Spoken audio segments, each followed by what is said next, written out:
टनुजान मोहम्मद ऐवान सहाफ़त टनुजान मोहम्मद में देह 194 जोगी कॉलोनी वासी रमू भील पंहिंजे भाइरनि ऐं अमड़ समेत ऐवान सहाफ़त जी ऑफिस ते पहुची प्रेस कॉन्फ्रेंस कंदे इल्ज़ाम हयो आहे त ॻोठ जो हिकु बाअस्तर ज़मींदार प्लाट जा पैसा वसूल करण बावजूदि हाणे खेनि ज़बरदस्ती उतां लॾाइणु चाहे थो मुख़्तलिफ़ बहाननि सां हिरासत करे रहियो आहे।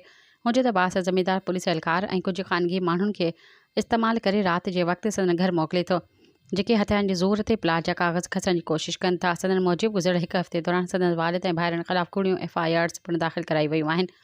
रमू भील वधीक इल्ज़ाम हयो त जॾहिं हू मज़दूरी लाइ घरां निकिरंदा आहिनि त कुझु पुलिस एहलकार खेनि रोके मुबैना तौरु रक़म तलब कंदा आहिनि।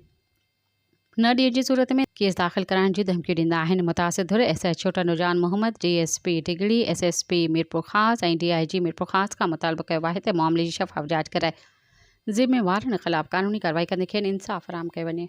सब्सक्राइब कयो अवामी न्यूज़ HD खे ऐं ताज़ा तरीन ख़बरुनि लाइ ॾिसंदा रहो अवामी न्यूज़ HD।